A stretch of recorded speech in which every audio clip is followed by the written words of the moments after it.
Bienvenue sur Vie ta meilleure vie, le podcast catalyseur de ton passage à l'action pour créer ta meilleure vie. Je suis Fanny Butler et je t'invite à découvrir dans ce podcast le parcours de différentes personnes qui vivent leur best life. Tu trouveras également dans les épisodes solo des conseils actionnables tout de suite pour améliorer tous les aspects de ta vie. Si tu te sens coincé, que t'as pas beaucoup d'énergie, que t'es pas aligné et que tu ne kiffes pas ta vie, ce podcast est fait pour toi. Tu vas trouver inspiration et outils concrets pour créer ta version de ta meilleure vie. Rendez-vous tous les lundis 8h et si tu aimes le podcast, n'oublie pas de donner une note de 5 étoiles sur ta plateforme d'écoute et un petit commentaire. Cela permet de transmettre le message. Bonne écoute. Bonjour et bienvenue sur le podcast Vie ta meilleure vie. Alors dans l'épisode du jour, mon invitée est Fanny et vous la connaissez peut-être sous le nom Le Journal d'Iggy.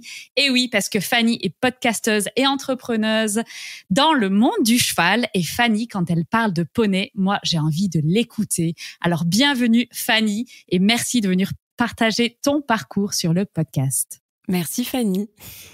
Ça fait hyper bizarre de prononcer ce prénom parce que je connais en fait très peu de Fanny autour de moi. Mais absolument, et c'est là qu'on met les pieds dans le plat directement. On a deux choses en commun, nos prénoms et notre âge. Mais on ne dira pas quel âge nous avons. Exactement, nous sommes des dames, nous n'avons pas d'âge. Alors Fanny, pour les auditeurs qui ne te connaissent pas encore, est-ce que tu pourrais expliquer qui tu es et ce que tu fais ? Yes. Alors, je m'appelle Fanny, sans surprise. Je suis cavalière, récemment propriétaire, ça va faire 2 ans. Et je suis aussi podcasteuse, donc ça, tu l'as dit.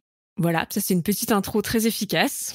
Et du coup, ton podcast s'appelle Le Journal d'Iggy parce que Iggy est ta jument. Exactement. Donc Iggy est ma jument de 5 ans maintenant. Je l'ai eue, elle avait 3 ans. Elle n'était pas débourrée. Elle n'est toujours pas débourrée parce qu'on a des petits soucis de santé depuis 6 mois.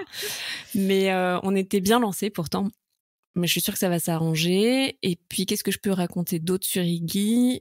C'est une jument noire, ONC, tout ce qu'il y a de plus classique. Et on va dire que le journal d'Iggy est inspiré de ma relation avec Iggy au départ. Donc, c'est vraiment mon carnet de bord pour accompagner, on va dire, le cavalier dans sa transition de propriétaire, enfin vers le propriétariat, ou en tout cas le fait de vivre au quotidien avec les chevaux. Mais pour autant, en fait, l'idée du podcast me vient de ma chienne, Orion. Oh là, ok. Attention là, énorme spoil. En fait, juste avant d'être propriétaire d'Iggy, donc Orion va avoir 5 ans. En fait, elles ont le même âge, mais bon, j'ai eu Orion chiot à 2 mois et demi. Donc ça, c'était aussi un des autres rêves de ma vie, d'avoir mon chien. Et en fait, j'ai fait tout n'importe comment. Mais vraiment. Tu as un chien très très mal éduqué, c'est ça ? Il est pas mal éduqué, mais en tout cas, non, je peux pas dire ça parce que j'y ai mis trop de temps et d'investissement pour avouer qu'il soit mal éduqué. Non, il est pas vraiment mal éduqué, mais par contre, voilà, c'était un peu le projet de ma vie, tu vois, d'avoir un chien, d'avoir un cheval, etc. Et parce que je l'attendais depuis toute petite. Quand je suis née, j'avais un chien dans ma famille. Il y avait des chiens partout, mes grands-mères, mes tantes, etc. Et quand mon chien est mort, que j'étais petite, j'ai cassé les pieds à mes parents pour en avoir un autre que je n'ai jamais eu. Donc, forcément... C'était ta revanche. C'était ma revanche. Voilà, exactement. Mon espèce d'image d'Épinal que j'avais bien cristallisée. Et quand Orion a déboulé dans ma vie, parce que c'est vraiment, je pense, le verbe qui correspond le mieux à la situation. Je vais pas dire que je l'ai choisi sur un coup de tête, mais on n'en est pas loin. Alors que je suis quelqu'un quand même, en général, d'assez organisé, tu vois, dans la vie, qui se pose des questions et tout. Voilà. Mais là, c'était un peu le côté, je suis bélier, donc le côté bélier qui ressort, tu vois, genre, bon, en fait, ça fait longtemps que j'y pense, donc maintenant, j'y vais. Et j'ai rien checké. En fait, je me suis lancée là-dedans, j'ai trouvé un élevage, j'ai pris un chien, et en fait, c'était juste une suite, pas de mauvaise décision, parce que finalement, 1, j'adore ma chienne, 2, elle m'a appris énormément de choses, et 3, j'aurais pas du tout fait pareil avec Iggy si j'avais pas eu cette histoire, tu vois. Et peut-être que du coup, je me serais plantée justement avec ma jument. Mais par contre, ça n'a pas été sans douleur parce que j'avais pas du tout bossé mon projet, on peut dire ça comme ça. Donc, je n'avais pas anticipé le tel bouleversement, changement d'équilibre que ça allait créer dans mon quotidien. Et surtout, en fait, j'avais pas rafraîchi, si tu veux, mon regard sur c'est quoi en fait de vivre et d'éduquer un animal, quoi. Donc entre voilà, quand t'as 8 ans et que tu vis avec ton chien et tes chiens. Ouais. Et que t'en as quelques années de plus et que t'es responsable du coup d'un chiot et de l'éducation d'un chiot. Et c'est pareil avec un cheval, que ce soit un poulain ou même un cheval un peu plus âgé. Bah en fait, c'est pas tout à fait la même chose, quoi. Voilà. Ouais, je comprends. Ok. Mais alors du coup, on voit un petit peu les prémices de ta meilleure vie. C'est en tout cas une vie qui est entourée d'animaux. Exact. Et quels sont les autres éléments de ta meilleure vie? Alors, je dirais que le meilleur élément de ma meilleure vie, aujourd'hui, c'est finalement de m'être un peu placée au centre de cette vie. Ça peut paraître bizarre comme réponse, mais on en parlait un tout petit peu en off. C'est vrai que pendant longtemps, je me suis un peu pas posé de questions. Je pense que c'est assez fréquent dans le sens où, tu vois, c'est pas forcément quelque chose qu'on t'apprend beaucoup à faire à l'école. Et en fonction de l'éducation que t'as reçue, et je dis pas que mes parents m'ont pas appris à me poser des questions, mais en tout cas, ils m'ont peut-être pas montré comment se poser les questions par rapport à ces filtres à soi et pas forcément au filtre, tu vois, de ce qu'on attend de toi ou de ce qu'il faudrait faire ou pas faire. Voilà. Et après, bon, c'est somme toute assez classique, j'ai envie de dire. Je pense que c'est assez classique et c'est aussi générationnel. Et je pense que, enfin, tu me diras si toi c'est ton cas, mais moi j'ai souvent l'impression de ne pas avoir eu les outils pour savoir qui j'étais, mais d'avoir eu des outils pour répondre aux besoins de l'extérieur, en fait. C'est, OK, qu'est-ce que l'extérieur veut? Ah, OK, donc c'est ça. Mais qu'il n'y avait pas vraiment de regard comme ça tourné vers l'intérieur où tu dis, en fait, mon kiff ou ce que je veux vraiment faire, c'est ça. Est-ce que tu as ce même sentiment? Ouais, c'est exactement ça. En fait, du coup, je vais repartir un peu dans mon enfance. Je vais continuer. Je vais continuer cette petite introspection. Mais je pense que ce sera plus simple pour comprendre pourquoi je dis que ma meilleure vie, c'est celle depuis que j'ai commencé un petit peu à m'écouter moi. Ma mère m'a mis sur un poney à 2 ans et demi. Voilà. On était dans un parc, c'était l'été. Il y avait des poneys pour faire des balades à poney. Elle m'a mis dessus. A priori, mon regard s'est illuminé et voilà, ça y est, c'était fait. Est-ce que tes parents étaient cavaliers ou pas du tout? Ma mère avait fait un petit peu de cheval quand elle était plus jeune, enfin ado, je crois, ou jeune adulte, ado plutôt, mais pas très longtemps, quoi. Là, je pense que ça, je sais même pas si ça a duré 1 an. Elle avait fait quelques leçons, etc. Je pense que par contre, le contact du cheval lui avait toujours plu, et d'ailleurs, le contact des animaux, d'une certaine manière, lui a toujours plu aussi, puisque quand moi je suis née, mes parents avaient un chien, c'était leur chien. Voilà, on a eu d'autres animaux par la suite, hein. Bon. Beaucoup d'animaux quand même réclamés par mon frère et moi, tu vois, de nombreux cochons d'Inde, des souris, tout ça. On n'avait plus de chien, donc fallait combler. Mais donc bref, elle m'a mis sur un poney à 2 ans et demi. Après, elle m'a inscrite au poney club à 7 ans parce que j'avais une copine qui en fait, c'était la rentrée des classes et c'était une copine de mon immeuble à l'époque et du coup qui nous dit qu'elle va faire du poney. Et là, ma mère me dit, est-ce que ça te dirait d'en faire? Parce que a priori, entre 2 ans et demi et 7 ans, j'ai quand même remis plusieurs fois les fesses sur des poneys lors de balades et à chaque fois, c'était toujours le même niveau d'excitation. Et du coup, c'était parti, ça s'est fait comme ça. Donc, j'ai démarré au Poney Club. Et c'est vrai que ensuite, ça s'est un peu enchaîné. C'est-à-dire que enfant de Poney Club, quoi. Donc, on fait ses galops, on fait ses premiers concours internes, on fait des petits concours régionaux, etc. Bon, bref. Et puis, on a ses premières DP, on a ses déceptions. Voilà. Mais en fait, pour moi, je crois que pendant hyper longtemps, c'était le centre névralgique de ma vie d'enfant, tu vois. Ouais. Comme beaucoup d'enfants qui prennent le virus du cheval, on dit toujours que c'est un virus, tu sais, comme si c'était une mauvaise maladie comme ça. Exact. Mais c'est vrai parce que ça prend beaucoup de place. Ah, ça prend énormément de place. Et puis, pour le coup, j'ai quand même eu des parents assez supportifs. Je sais pas, j'ai le mot qui vient en anglais. Je suis désolée, je pense pas que la traduction française soit très bonne. Mais c'est encourageant, oui. Exactement. Ce qui est rare. Non, mais dans le sens où ils m'ont jamais empêché d'en faire. Même ma mère s'est quand même tapée 2 fois de se lever à 4h du mat, tu vois, pour aller chercher les poneys dans le vent pour partir en concours. Ou de rester 4 heures les pieds dans la boue sous un parapluie, pareil, tu vois, toujours pour attendre la fin du concours.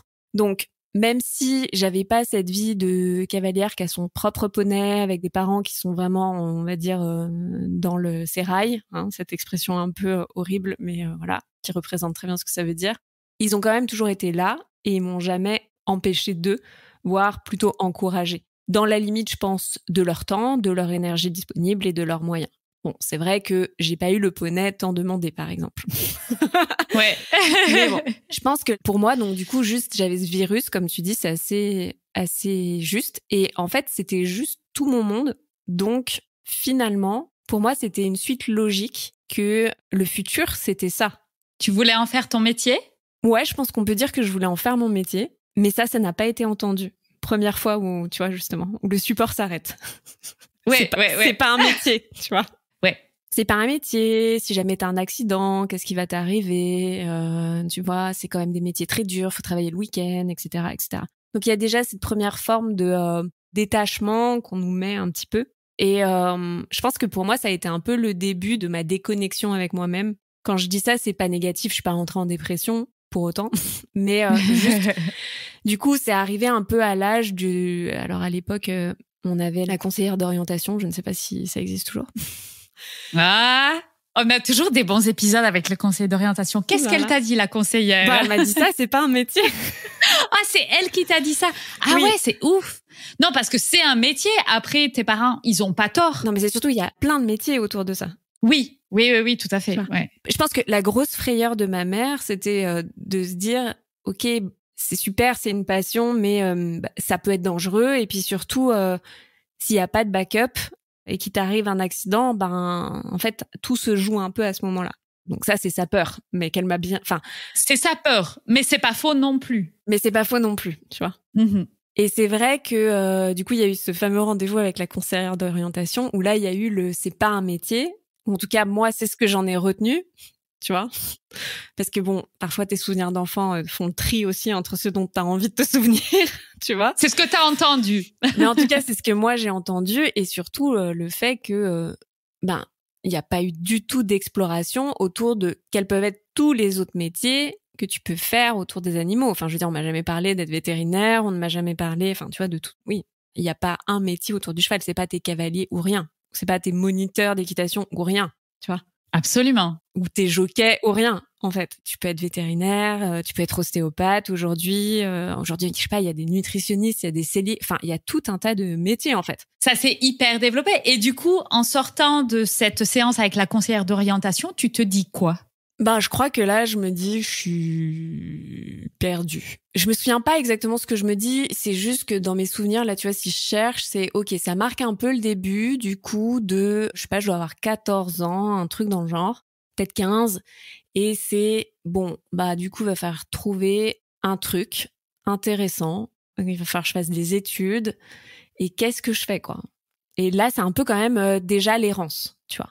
Parce que la petite anecdote qui peut faire sourire quand même pas mal de gens, et je vous déconseille de faire ça. Moi, j'ai eu de la chance parce que finalement, j'y trouve un intérêt, mais quand même, je déconseille à tout le monde de faire ça. C'est que finalement, j'ai perdu de l'intérêt pour mes études, un peu. J'ai quand même perdu de l'intérêt aussi pour l'équitation, parce qu'il y avait un peu... C'est comme si on m'avait mis un stop, et que du coup, en fait, ça y est, l'enfance, c'est fini. À 17 ans, tu vas partir faire tes études supérieures. Donc, en gros, en fait... tout va s'arrêter, quoi. Tout ce que tu fais depuis 10 ans, c'est bon, c'est fini, quoi. C'est fini, tu vois. Bye bye. Maintenant, faut passer, je vais pas dire à la vie adulte parce que bon, à 17 ans, c'est quand même encore un peu jeune, mais ouais, c'est ça, c'est comme si on abandonnait en fait toute une sorte de vie. Tu vois, c'est un peu comme Peter Pan, le jour où il arrête en fait, c'est fini la fête, quoi. Oui, Peter Pan, il arrête d'être Peter Pan le jour où il suit plus tu vois, ses tripes, où il est plus aligné avec lui-même, en fait. Exactement. Et c'est ça, perdre son enfant intérieur. Et c'est triste, hein, mais oui, je pense que c'était comme ça. Et je pense que les choses changent aussi maintenant. Donc ça, c'est le positif. Exactement. À tel point que je me suis quand même... donc après, c'est enchaîné les propositions d'école. Donc, on va voir les écoles de journalisme, parce que le journalisme, c'est intéressant. On va voir les écoles de tourisme, parce que c'est sympa de voyager. Et puis, il y a plein de choses à faire dans le tourisme. Mais c'était même pas forcément mes idées, hein. C'était ma mère qui m'aidait à essayer de trouver un intérêt dans d'autres choses, quoi. Les écoles de commerce, c'était niette. Mes parents avaient fait tous les deux une école de commerce et, pour moi, déjà, je les voyais beaucoup trop bosser, quoi. Et le hustle permanent, c'est très drôle que je dise ça parce que je les ai vus faire du hustle permanent. Tu veux expliquer? Non, je suppose que tout le monde sait ce que c'est.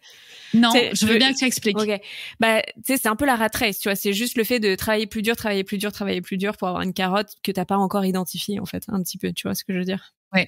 Et du coup, pour moi, donc c'était hors de question. Donc j'avais quand même déjà cette notion de, j'ai pas envie de reproduire ce fait de, tu vois, de forcément être dans le workaholisme, ok. Mais ce qui est très drôle, c'est que j'y suis allée en plein dedans ensuite, tu vois. Ah, on a fait une bonne reproduction de schéma. Hein. Exactement. Et donc, en fait, j'ai fini par faire une école d'art appliqué pour faire, comme ma meilleure copine. Tellement j'avais pas d'idée. Ok. C'est ça? Tu penses que t'as pris l'idée de ta pote ou que t'as suivi ta pote? J'ai clairement suivi ma pote. C'est pas, je pense. C'était très conscient. C'était très conscient. Je me suis dit, de toute façon, il me reste plus que ça. Donc, ouais, l'art, c'est sympa. Bon, après, je vais quand même un peu broder autour pour que ça semble pas complètement décousu de fil rouge ou de fil blanc, je ne sais même plus. Mais c'est vrai que par contre, j'ai quand même toujours été dans une famille où il y a, on va dire, la culture, plus que l'art, mais la culture, que ce soit musicale, artistique, etc., a toujours été présente dans le sens où on allait au musée, mes parents sont quand même des grands mélomanes, donc il y avait les concerts, etc. Donc voilà, il y a toujours beaucoup de musique à la maison. Donc c'est vrai que moi, dans les études d'art appliqué, tu vois, j'avais retenu le mot art, tu vois, vaguement. Et ça avait l'air plus simple que les beaux-arts. Et comme, en fait, je n'avais jamais fait aucune activité artistique jusque-là, je me disais, j'ai toujours aimé dessiner, donc on va se débrouiller. On va se débrouiller avec ça. J'adore. Ouais, voilà. Ok. Ouais. Et alors, c'est parti, tu fais un truc art appliqué. Attends, mais la meilleure anecdote dans tout ça, c'est que, du coup, je vais voir 2-3 écoles à Lyon. J'en choisis une qui reste assez généraliste, donc c'est ces fameuses écoles d'art appliqué où aujourd'hui on apprend soit à être graphiste, soit à être styliste, soit à être archi d'intérieur, voilà tout ça. Et parce que c'était l'école dans laquelle ma pote était prise, et au dernier moment elle a été prise dans une meilleure école à Paris. Donc moi je viens de Lyon, moi je suis restée à Lyon dans cette école. Du coup je suis allée faire ma rentrée dans cette école sans ma pote. Ok. Oh non! Qui, elle, est partie à Paris, du coup. Bien sûr, mais elle a très bien fait, c'est pas la question. Mais du coup, ça me fait juste sourire de me dire j'ai fait un choix pour finalement faire comme une copine et pour ne pas être avec elle, en fait, au final. Et ça, c'est quand même, voilà, avec du recul, c'est drôle. Et du coup, le premier jour de rentrée, tu te dis quelle erreur, ou tu dis non, c'est pas grave, ou c'était un non-choix que t'as fait, en fait? En fait, c'est un non-choix que j'ai fait, mais par contre, ce que je disais, la chance que j'ai eue, c'est que, par contre, ça m'a tout de suite plu. Parce que je me voyais tellement pas à la fac. Enfin, je savais déjà tellement pas où j'allais. Donc pour moi, la fac, c'était juste cette espèce de regroupement de gens qui savent pas où ils vont. Donc ils vont là, par défaut.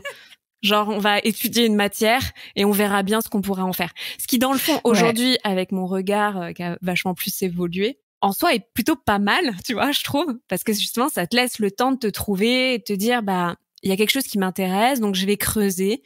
Et du coup, après, on verra ce que je peux en faire. Mais la moi de l'époque était juste là, genre, non, c'est pas possible, c'est beaucoup trop abstrait. Et je vais décrocher hyper vite, quoi. Parce qu'en fait, je suis quelqu'un qui aime pas tant que ça la liberté. J'aime bien la flexibilité, mais j'aime bien savoir... En fait, j'aime bien avoir la liberté quand je comprends le cadre, tu vois. D'accord. Ah, c'est intéressant, ça. Donc, t'as besoin d'un cadre. Ouais, j'adore le cadre. D'ailleurs, je trouve que pour être un bon créatif, c'est trop cool d'avoir un cadre. Parce que c'est vachement plus facile de jouer avec les limites du cadre que de partir, tu vois, complètement OK. Wild and free, tu vois. OK. Intéressant. Mais je pense que c'est très lié à des personnalités. Oui, complètement. Mais moi, j'aime bien le cadre, j'aime bien choisir mes contraintes. Et c'est pour ça qu'aujourd'hui, une de mes valeurs, je pense, qui constitue vraiment... mon quotidien, ce que j'ai envie de faire, comment j'ai envie de construire ma vie, etc. C'est plus la flexibilité que la liberté, tu vois. Ouais. C'est le fait de pouvoir choisir tout en respectant les contraintes que tu t'es mis et de pas juste dire ouais, c'est bon. C'est marrant de mettre en opposition ces deux choses parce que pour moi, c'est intimement lié en fait. Tu vois, moi je me sens libre quand j'ai de la flexibilité. Si j'ai pas de flexibilité, je me sens pas libre. Mais je vois pas la liberté comme un truc où c'est un canevas blanc. Parce que je crois que la liberté, c'est exactement ce que tu dis. C'est juste que tu choisis tes contraintes. Parce qu'il y en a dans tous les chemins, il y a des contraintes. C'est juste que tu prends la liberté de choisir les tiennes. Exactement. Je fais un peu la nuance parce que j'ai remarqué que souvent quand on parle de liberté avec les gens, ils y voient pas forcément cette définition-là. D'accord. Tu penses qu'ils voient quoi? Souvent c'est... Je dis ça parce que du coup aujourd'hui je fais du management et donc pour emmener les gens quelque part, c'est intéressant de les faire parler. Souvent c'est juste j'ai envie de faire comme bon me semble. Et du coup, pour moi, quand on me dit « j'ai envie de faire comme bon me semble », Il n'y a pas la notion de ok, mais comme bon te semble, tu vois. Ça veut dire quoi? Ouais, voilà. mais ouais, je comprends. En fait, ils parlent plus du fait qu'ils se sentent tellement contraintes, qu'ils sentent qu'il y a zéro flexibilité et zéro liberté. Donc, en fait, au lieu de répondre ce qu'ils veulent vraiment, ils répondent ce qu'ils n'ont pas. Ouais, et parce que moi, je te dis ça parce que aujourd'hui, j'ai appris que ma vision de la liberté, c'est peut-être la flexibilité, comme tu dis. Mais que, en fait, tu vois, c'est comme l'herbe est toujours plus verte ailleurs, tu vois. Tu vois, si tu réfléchis pas à quelles sont les limites que tu mets à ton cadre et ce que tu veux, finalement, tu cherches quelque chose, tu vois, mais c'est un peu une course effrénée, tu vois, tu sais pas vraiment ce que tu cherches. Bref. Donc voilà, j'ai fait des études d'art appliqué, je suis devenue graphiste, je suis partie vivre à Paris, j'ai bossé dans plein d'agences, des très grandes agences. Je suis tombée dans le cliché de bosser 60-70 heures par semaine. Et t'aimais ça? Avec du recul, en fait, je peux pas dire que j'aimais pas ça. Je pense que je me suis façonné un personnage qui, du coup, en fait, ça y est, j'avais un truc, je tenais quelque chose, donc j'y vais all-in, tu vois. Ok. Complètement. Ouais, ça, c'est ta personnalité. Tu vas all-in dans les choses. Maintenant, moins. Ok, on va comprendre plus tard pourquoi, je suppose. Oui. Non, mais oui, j'ai quand même ce côté un peu généreux, tu vois. C'est voilà. Mais je pense que c'est juste, il y a quand même eu 4-5 ans d'errance, tu vois, qui est de, t'as la pression. En plus, il faut choisir, il faut devenir une adulte, il faut trouver la voie, il faut comprendre comment tu vas gagner l'argent, tu vois. Il y a ça. Et du coup, bah, ça, la pression qu'on te met là-dessus et que toi, alors que toi, en fait, c'est comme si on te demandait de faire un bond. Enfin, non seulement on te dit ce que t'avais imaginé, tu le ranges, ça y est, c'est fini là, c'est hop dans la petite boîte. Mais en plus, maintenant, t'as plus le temps pour trouver un truc, tu vois, qui doit marcher. Tu vois ce que je veux dire? Ok. Donc là, tu te dis, on le fait à fond. Exact. On va aller prendre ce truc-là. On m'a dit que c'était ça qu'il fallait faire. Ok, j'ai ce truc-là. C'est pas si mal. C'est peut-être pas idéal, mais voilà, ça passe. Et est-ce que tu avais des chevaux dans ta vie à cette époque? Non, j'ai arrêté au moment où je suis partie en études supérieures. J'ai même arrêté l'année de mon bac, pour être exact. Au moment où j'étais en train de passer mon bac, j'ai arrêté pour une sombre histoire un peu nulle, mais j'avais quand même déjà perdu un peu d'intérêt. Et je pense que j'avais perdu mon vrai intérêt dans le cheval. Dans le sens où, tu vois, j'étais vraiment la gamine de Poney Club où tu pouvais me poser le samedi matin à 10h et me récupérer à 17h, quoi. Tu vois ce que je veux dire? Et je m'étais pas ennuyée une seule seconde. Et je trouvais ça génial de passer ma vie à brosser les poneys, ramener les selles, ranger les brosses. Enfin, tu vois. Il y a eu quand même pendant très longtemps tout cet intérêt pour pas forcément monter à cheval, justement, tu vois. Et voir tout ce qu'il y avait autour, mais juste en être et voir comment ça se passe et tout ça. Et c'est vrai que à partir du moment où il y a eu tu vois, c'est le même âge, alors je vais pas te dire, oui, il y a eu le rendez-vous chez la conseillère et le lendemain, genre, j'ai tout arrêté, tu vois. Je pense que c'était quand même plus nuancé que ça. Et je pense qu'il y a eu un truc qui s'est un peu cassé et petit à petit, comme je voyais plus la finalité, ou en fait plutôt qu'on m'avait empêché le fait qu'il y ait une finalité, enfin pas une finalité, mais en tout cas une poursuite même plutôt, tu vois. Ben, tu vois, naturellement, j'ai arrêté de passer mes galops parce que je trouvais ça plus aussi motivant. Et puis il y a eu le moment où en fait, je me suis dit bon bah là, c'est l'année de mon bac, c'est ma dernière année pour faire la motte. Moi, je suis jamais sélectionnée parce que bah je suis pas dans le bon cours où il faut payer plus cher, tu vois, pour être dans le cours de compétition, tu vois. Donc j'ai un peu dit à ma mère c'est cette année ou rien. Donc on a fait ça. Et en fait, ça s'est pas du tout passé comme prévu, c'est-à-dire que on était fin décembre et j'avais toujours pas mon poney en fait. Ok.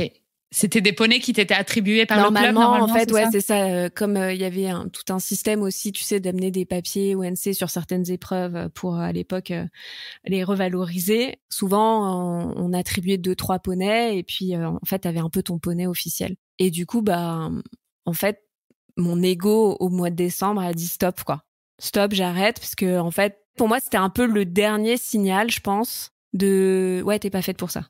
On te l'a dit, et là, on est toujours en train de traîner pour te donner un poney. En fait, pour te faire sortir les poneys qui n'ont pas envie de sortir en concours sur les entraînements, il n'y a pas de problème. Mais genre là, tu vois, pour un truc un peu plus ambitieux, 4 mois après la reprise, il y avait toujours pas de, tu vois, d'engagement de la part de mon coach de l'époque ou quoi que ce soit. Et c'est vrai que je me suis un peu vexée, qu'on se le dise. Et en fait, je suis partie du jour au lendemain. Ok, donc t'as claqué la porte. Carrément. Ouais. Et comment les chevaux reviennent alors dans sa vie? Alors, c'est pas tout à fait vrai parce que cette même année-là, les voisins de mes parents avaient un élevage de pur-sang arabe et il y avait un mini pur-sang de 2 ans et demi qui était tout mignon et à l'époque, ça se faisait beaucoup de débourrer les chevaux quand même à 2 ans et demi, hein, qu'on se le dise.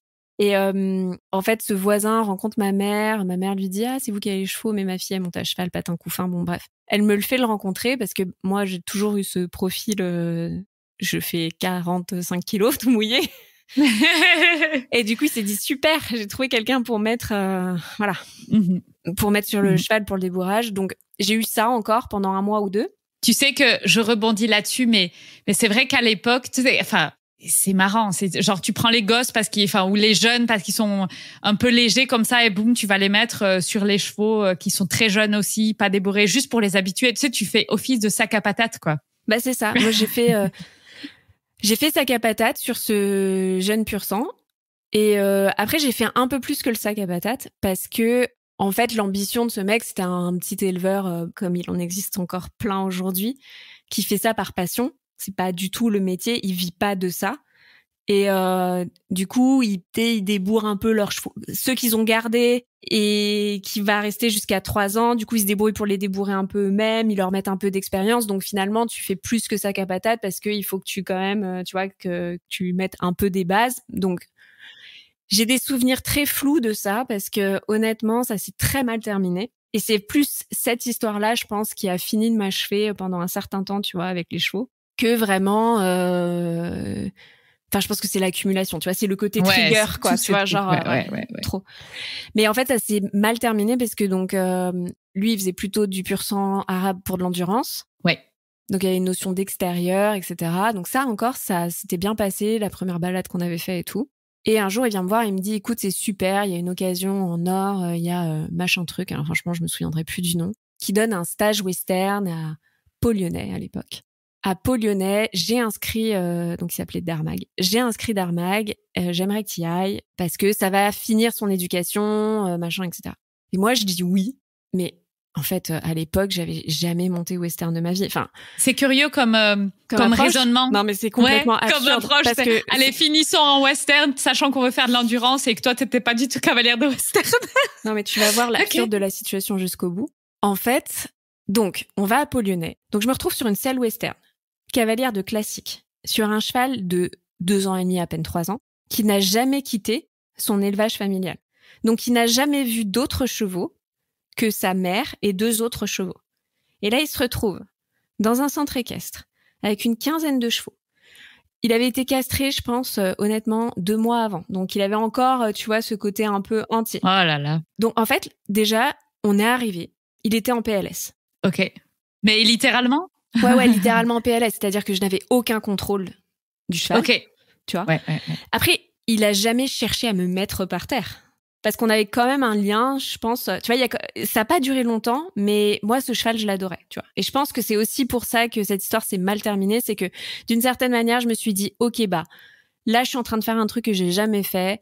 Ce cheval, il est super. En plus, moi, j'ai toujours eu un truc pour les pur sang arabes, tu vois. Enfin, bon, vraiment, typiquement, des chevaux avec beaucoup de sang et tout ça, que je trouve magnifique. Et il y a ce côté aussi, c'est des petits gabarits, hyper agiles, très dynamiques. Moi, c'est tout ce que j'aime. Donc pour moi, c'était un peu genre, ok, vous me donnez le cheval de mes rêves, il faut que j'aide ce mec à le débourrer, pourquoi pas, tu vois. Donc il y avait encore un deuxième truc qui se rejouait, tu vois, un peu de, ok, c'est peut-être la dernière chance finalement. Quand bien même que je savais déjà que j'aurais jamais les moyens pour l'acheter, et que de toute façon, j'étais en train de décider à peine de savoir ce que j'allais faire l'année d'après, tu vois. Donc enfin, bon, c'était voué à l'échec, mais bon, tu vois, je pense que quand même, il y avait un espèce de trucs qui se jouaient on sait jamais, tu vois.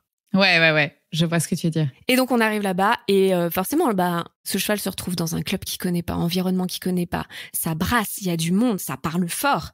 Il y a un micro, il y a une enceinte. Enfin, je veux dire, lui, il connaissait un Ron Penn dans sa propriété de 5 hectares où il a jamais vu une voiture ni à part celle, tu vois, de son propriétaire, quoi, tu vois. Mais c'était la recette du désastre, en fait. C'est la recette du désastre, histoire. Mais j'avais pas du tout la culture. Enfin, tu vois, je l'ai appris par l'expérience, quoi, parce que j'avais pas du tout cette lecture, j'avais pas ces connaissances. Et puis, enfin, faut se le dire, à l'époque, c'était les balbutiements d'Internet, quoi. Donc, il y avait pas de blog poney, il y avait pas Insta poney pour te dire comment tu dois faire les choses, tu vois. Ni même YouTube. Il y avait des livres et éventuellement je te comprends. Des cassettes, tu vois, des DVD, vaguement. Des VHS. Le mot horsemanship n'existait pas encore, tu vois, en France en tout cas. Donc pour moi, c'était vraiment genre impossible que sur mon parcours, il y ait eu des éléments pour que je sois capable de analyser la situation en amont. Qui plus est, j'étais quand même une ado de 17 ans, quoi, tu vois, et de dire non, j'y vais pas, ça pue, tu vois. Ouais. Donc, t'y vas, c'est le désastre. C'est le désastre. Au bout de 2 heures, mon cheval a essayé de monter sur toutes les parois et rentrer dans tous les chevaux. Le cow-boy, qui était pas du tout horsemanship, prend mon cheval, me fait descendre, l'immobilise au sol, en résignation acquise. Et là, moi, je regarde le propriétaire et je dis non. Là, j'arrête. Ça, c'est non. Parce que je savais pas ce qui se passait. Je savais pas du tout ce que c'était la résignation acquise, mais juste la manière, la brutalité, non, j'avais pas signé pour ça. Je voyais que ça dépassait complètement ma vision des choses déjà à l'époque, tu vois. Ok.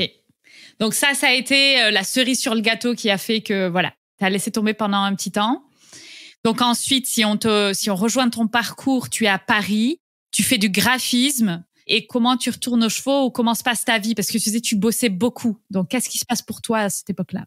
Donc, déjà, je commence à bosser un peu à Lyon. Très vite, au bout de 2 ans, je me dis, bon, les projets à Lyon, c'est sympa, mais en gros, si je veux faire carrière, c'est à Paris. Donc, je pars à Paris, un peu sur un coup de tête, en 2 semaines. Je rencontre un mec en soirée à Paris qui me dit, moi, j'ai une boîte, j'ai tel poste, je fais parfait, moi, je suis DA, j'y vais. 2 semaines plus tard, j'exagère, mais à peine. 1 mois plus tard, j'ai donné ma dème, je suis dans un 8 mètres cubes avec mon clic-clac et mes 2 cartons et je pars à Paris. Donc, après, à Paris, tu vois, j'enchaîne les carrières saut de puce.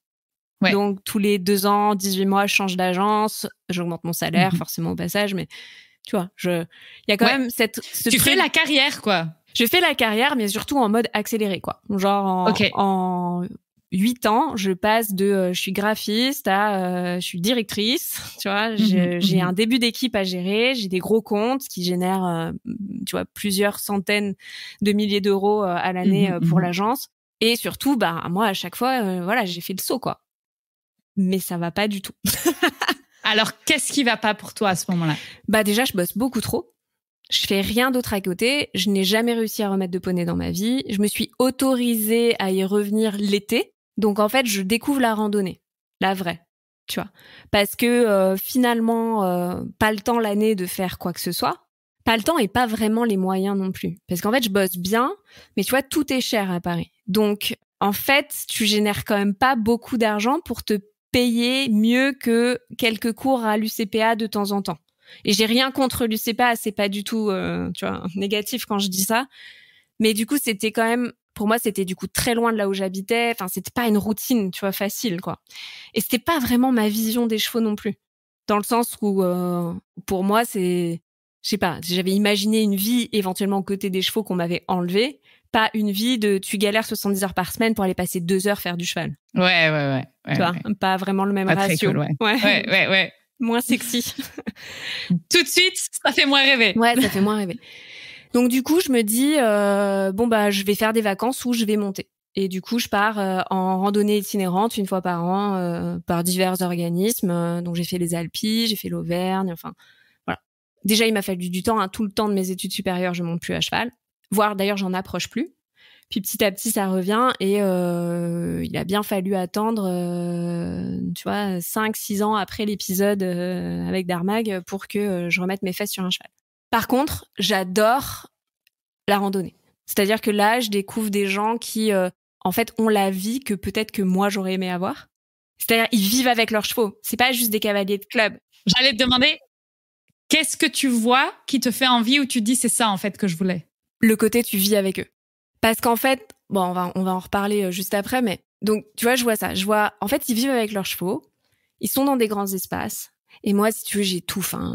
Mais je me rends pas encore compte que j'étouffe, tu vois. Juste, j'adore peut-être le côté un peu, c'est la ville et tout, c'est énergique, je sors beaucoup parce que de toute façon, à Paris, ton appart est tellement petit que t'as pas du tout envie d'être chez toi. Donc, t'es toujours un peu dans tu sais, tu t'occupes, en fait. Tu t'occupes. Comme ça, t'as pas le temps de réfléchir. Tu t'occupes. Tu bosses beaucoup. Après le boulot, tu vas boire des verres pour, en fait, parler du boulot et pour dire que à quel point ta journée a été horrible. Parce que moi, c'était quand même vraiment ça, quoi. C'est pour te plaindre. Et après, tu t'occupes, voilà. Mais j'ai rencontré pourtant des gens qui sont toujours mes amis. Enfin, il y a du positif dans tout ça, tu vois. Ouais. Mais il y a quand même une espèce un peu de fuite de soi qui continue, quoi, tu vois. Sauf pendant ces moments-là, où pendant une semaine, c'est magique. Je suis qu'avec des gens qui aiment les chevaux.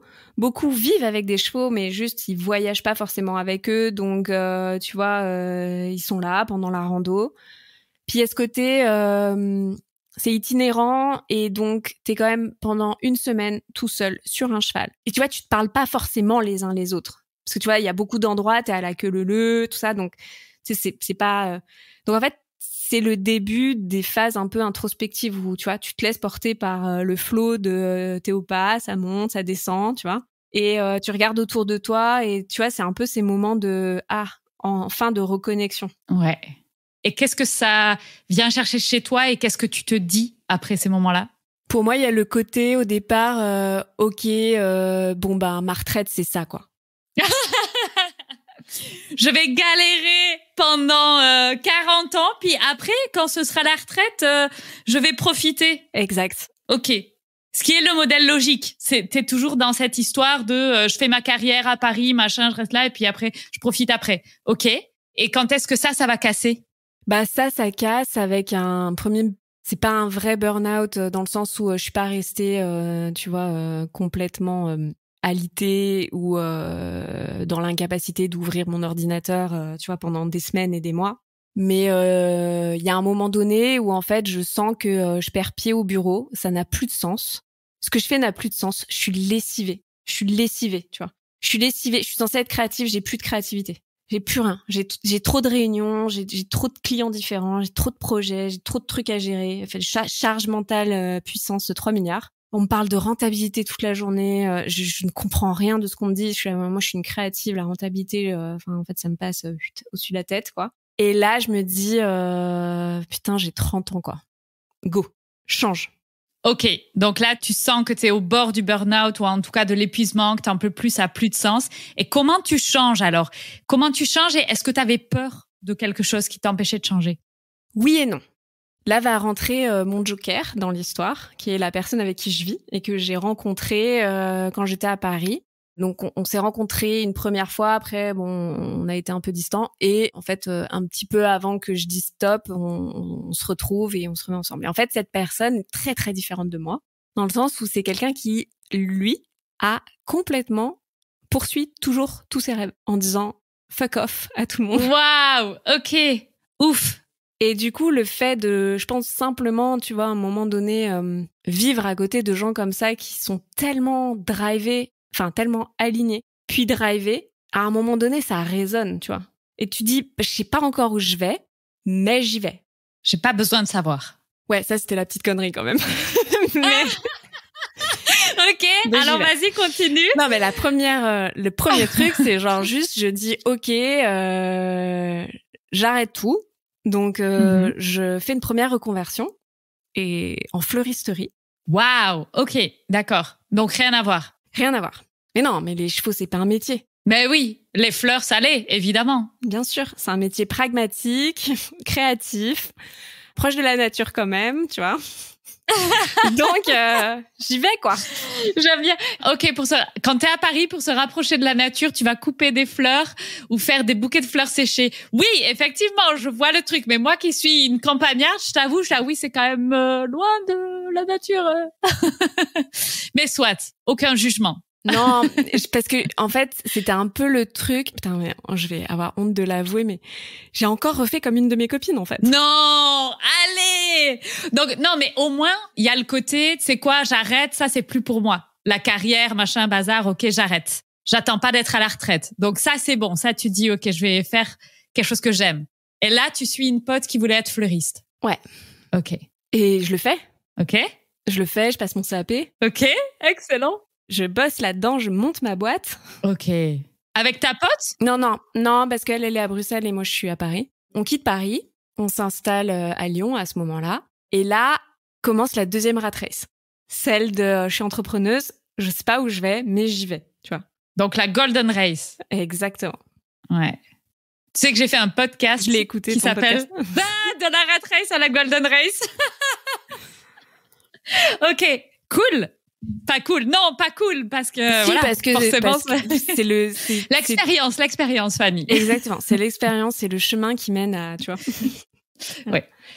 Et à ce moment-là, on est à Lyon et en fait monter à cheval à Lyon, c'est vachement plus facile qu'à Paris parce que les distances sont vachement moins longues. Donc la première année, on court partout, on a des projets personnels à côté de nos projets professionnels et du coup, il en est tout simplement c'est pas trop possible. Mais quand même, ça me titille. Parce que je me dis, j'ai pas la même vie, je passe pas autant de temps dehors, même si je bosse beaucoup, je peux gérer ma flexibilité, justement, tu vois. Donc, bon, ça va être chaud niveau budget, mais allons-y, quoi.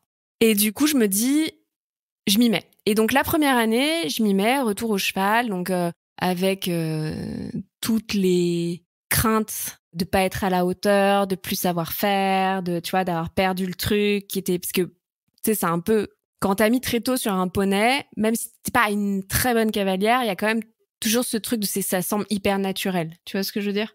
Ouais, je vois ce que tu veux dire. Ou en tout cas, je pense que si tu chopes le virus, c'est que ça te semble hyper naturel. Ouais, c'est-à-dire que même si naturellement t'es mauvais, à un moment donné, tu vas être potable, quoi. C'est ça que tu veux dire? Je l'applique pour moi, en fait. Tu vois, naturellement, je suis pas du tout douée pour monter à cheval, mais à force de le faire, ça devient potable, tu vois. Alors, c'est pas vraiment ce que j'avais en tête, mais j'aime beaucoup ce truc-là, et je pense que ça peut peut-être me convenir. Non, mais c'est plus le truc de c'est naturel dans le sens où t'as toujours fait ça, donc en fait, t'as pas peur, tu vois. C'est naturel de passer derrière un cheval, c'est naturel tu vois, en fait, tous les gestes, toute la gestion, ça te semble naturel. Si t'as jamais eu à réfléchir. T'es un kid. Ouais, t'as pas des peurs liées au cheval, il va taper ou des trucs comme ça. Exactement. Et surtout, en fait, je pense que t'as une plasticité quand t'es enfant. Où, en fait, tu vois, la théorie de l'apprentissage, elle s'applique à nous et où, du coup, t'as cette plasticité de, en fait, tu vois très bien ce qui marche ou ce qui marche pas et t'es pas en train d'intellectualiser en te disant, ah, c'est ça, d'être une femme de cheval, il faut pas que je fasse comme ci ou que je fasse pas comme ça. Genre, t'as fait ça, tu t'es pris un coup, tu dis, ok, je fais plus ça. Point. Et c'est ancré, tu vois ce que je veux dire? Et tu pars pas en démarche cérébrale et cognitive pour comprendre et analyser ce qui vient de se passer et du coup, comment ne pas le reproduire. Juste, ça t'imprègne et tu vois, c'est intégré, quoi. Et là, j'arrive, je suis adulte, ça fait quand même longtemps que j'ai pas fait ça. Et puis, il y a tout le contexte du poney club qui est quand même différent de partir en rando, tu vois, pendant une semaine. Parce que il y a, tu vas monter des chevaux différents, et puis, il y a des enraînements, et puis il y a, enfin, tu vois, tu retrouves tous les trucs que t'as quittés, mais genre, il y a quand même un bout de temps. Donc, il y en a plein des nouveaux, tu vois, qui sont arrivés. Ouais. Des nouvelles manières de faire, et où du coup, t'es là genre, ok, ouais, j'ai pas le souvenir de ça. Et en fait, je me rends compte la première année que ça revient, mais en fait, je me pose 1 milliard de questions. D'accord, ok. Parce que c'est plus aussi fluide. Ouais. Puis les choses ont changé et voilà, il faut se réadapter à ce contexte-là, quoi. Ok. C'est plus aussi fluide pour moi. Il faut que je me réadapte. Je me pose plein de questions. Je remets en question des choses. Et tu vois, par rapport à... Alors, je veux pas dire que l'équitation d'extérieur est fantastique par rapport à l'équitation en club. Pas du tout. Ne me faites pas dire ce que j'ai pas dit. J'ai d'ailleurs fait un épisode à ce sujet. Ça n'a rien à voir, mais c'est juste que parfois, il y a moins d'objectifs dans la randonnée, tu vois. Donc, en fait, tu te laisses un peu plus porter par le flow. Donc, finalement... tu montes sur ton cheval, tu fais un truc en itinérant, tu sais que tu pars d'un point de départ le matin, tu vas arriver à un point de départ le soir et tu vois, t'es pas en train de faire des sessions à la jambe ou de réfléchir si ton cheval il est mis sur la main ou ce genre de truc. Donc, tu gardes cette sorte de fluidité, tu vois, ok. Alors que là, pas du tout. J'arrive, je réintègre un cours galop 5, je n'ai plus aucun souvenir de déjà c'est quoi, si la piste est à main gauche ou à main droite, voilà, tu vois, enfin. Tu vois ce que je veux dire? Voilà. Donc la première année, c'est c'est danse, quoi. Ouais. Et là, t'étais toujours fleuriste. Et du coup, fleuriste, ça se passait comment? Parce que bon, a priori, de ce que t'as dit, ça s'est un peu cassé la figure. Non, mais c'était génial dans le sens où, alors, j'ai bien fait comme je voulais. J'ai fait des trucs super, mais j'étais pas du tout prête à être entrepreneur. C'est pas les raisons pour lesquelles je l'ai fait. En fait, avec le recul aujourd'hui, parce que du coup, bien sûr, ça a duré 3-4 ans, puis après, je suis partie refaire ce que je savais faire, c'est-à-dire bosser dans le digital et créer des contenus, faire du brand content et du coup des réseaux sociaux maintenant, puisque les réseaux sociaux sont juste le nouveau brand content en marketing et de l'influence aussi aujourd'hui je fais. Et du coup, en fait, c'est juste, ça a été, en fait, pour moi, ça devait être un break créatif parce que j'avais envie de retrouver la page blanche avec le bouquet, tu vois. Et j'avais envie de, avec ce projet, je pense, de retrouver la page blanche, de voir où je pouvais le mener. J'ai fait des trucs super, hein. Moi, je faisais beaucoup d'événementiels, beaucoup de grands décors, donc j'ai fait des installations. Franchement, je sais pas comment je suis arrivée à faire ces installations-là avec 1 an et demi d'expérience. Il y avait quand même un côté genre, ça a beaucoup nettoyé mon syndrome de l'imposteur, tu vois. Ok, donc tu faisais des gros challenges quand même. Et ça marchait ou qu'est-ce qui ça s'est marchait, passé? mais je dégageais pas beaucoup d'argent parce que c'est un milieu qui est très dur. Et surtout, en fait, passer les 6 mois de curiosité à comprendre comment il va falloir que je choisisse mes statuts et tu vois, que je réfléchisse un petit peu vaguement à comment ça se vend, tu vois. C'est pas ça qui m'excitait à l'époque. Au contraire, c'était un boulet à mon pied. Ça m'empêchait d'avancer, ça m'empêchait de passer du temps à être créative, à faire des trucs encore plus fous, des installations encore plus folles, d'aller chercher des fleurs encore plus extraordinaires, tout ça. Donc ça a énormément soigné mon ego de créative, qui était complètement brimé les dernières années parce que trop de responsabilités et que j'étais pas prête à les prendre et pas assez mature pour les prendre à ce moment-là. Puis surtout, souvent on te les donne sans te montrer comment il faut les prendre, donc en fait t'es là genre merci du petit cadeau empoisonné, tu vois, genre tiens tu vas être manager, ok, et du coup on fait comment, parce que en fait moi j'ai juste appris à dessiner sur une feuille de papier normalement donc ça. Voilà. Donc voilà, mais par contre c'est sûr qu'il y a quand même eu, et là a posteriori parce que maintenant je l'ai digéré, je l'ai pas si mal vécu que ça à l'époque en plus. Je me suis jamais dit c'est l'échec de ma vie. Je me suis juste dit ok, ça m'a appris un truc sur moi, c'est génial, j'avance. D'accord, ok. Donc t'avais quand même déjà ce mindset de te dire bon ok, c'est pas l'échec. Non, pour moi c'est la naissance de mon mindset. De tiens, là t'as envie de faire ça, même si c'est un coup de tête, écoute-toi, fais-le, vois, transforme. Génial. Ok. Et c'est pour ça, pour moi ça a été le début de je commence à m'écouter, mais sauf que comme j'ai pas le mode d'emploi, je le fais un peu par la méthode difficile, quoi, tu vois. Je le fais un peu pas dans le bon ordre, pas avec la bonne méthode, tu vois, voilà. Ouais. Et est-ce que tu avais des peurs qui te retenaient ou tu t'es dit non, j'y vais à fond? Si, moi j'ai toujours eu plein de grosses peurs sur l'insécurité. Financière? Ouais, notamment, ouais. Ok. Je suis encore dedans. Je peux pas te dire ça y est, j'ai passé ça, c'est mon sujet cette année, tu vois, par exemple. Et c'est notamment mon sujet parce que je trouve que de vivre avec les animaux te pointe du doigt très fortement tes insécurités financières, vu que t'es vraiment responsable à 100%, tu vois, quand t'es en couple, l'autre personne est autant responsable de toi que ses finances. Tu vois ce que je veux dire? Bon, après, ça dépend comment tu construis ton couple, ça dépend comment tu fais ta répartition et tout, mais quand même, d'une certaine manière, tu peux au moins avoir une discussion avec elle pour décider de mettre de l'ordre dans tout ça. Tu vois ce que je veux dire? Bon, tes animaux, tu vas pas prendre ton chien et lui dire, bah, écoute, maintenant, tu vas aller gagner tes croquettes, parce que moi, je peux plutôt payer ton repas, tu vois. Effectivement. Ou ma jument, tu vois, qui fait 6 mois, là, de soins qui sont, avec des radios de contrôle tous les mois, tu vois, ça, faut pouvoir cracher. Bon, pour moi, c'est inconcevable de pas la soigner. Ouais, tout à fait. Je comprends. Et du coup, est-ce que tu as des tips ou des choses que toi, tu as mis en place pour t'aider? Je comprends que tu es toujours dedans. Si je peux te rassurer, j'ai ce genre de crainte aussi. Je pense que j'y serai toujours dedans. Ça fait partie du travail, je pense, de toute une vie. Hein. Donc toi, comment tu fais? Alors, je sais pas parce que je suis dedans. Tu vois, en fait... Désolée. Okay. Je peux vous donner plein d'autres trucs sur la charge mentale, sur tout ça, mais pas celui-là. Non, mais... Si, je pense que le seul conseil que je donnerais, c'est à un moment donné de s'avouer qu'on a une insécurité là-dessus et d'y faire face en disant, bah, en fait, faut que je la bosse. Aujourd'hui, il y a des coachs dans tout. C'est-à-dire que, donc, si c'est un gros problème, pour moi, faut juste se dire, OK, j'en prends conscience que c'est un problème. À partir de quel moment ça devient handicapant pour aller continuer justement de mener ma meilleure vie, par exemple, tu vois. Dans mon cas aujourd'hui, c'est parce que je me rends bien compte du plafond de verre que je peux toucher et du coup que si j'ai envie de continuer sur le chemin de c'est quoi ma meilleure vie, tu vois, et à quoi elle ressemble, va falloir que je craque ce truc. Parce que je peux faire tout le développement personnel que je veux, je peux aller voir tous les psys que je veux sur tous les autres problèmes, tu vois. Si ça, J'ai pas cassé, j'y arriverai pas. Ok. Et alors, tu mentionnais tout à l'heure charge mentale, ça, c'est quelque chose que tu as su gérer. Ouais. Ou que tu as managé dans ta vie. Ouais, clairement, je pense que le premier petit burn-out que j'ai fait, c'était en fait, la charge mentale, elle était typiquement, je pense, responsable à 80% finalement du truc. Parce que c'est juste que j'étais dans une situation où je prenais trop de responsabilités sur des choses sur lesquelles j'avais aucun pouvoir. Je savais pas mettre mes limites. Et ça, c'est embêtant, hein.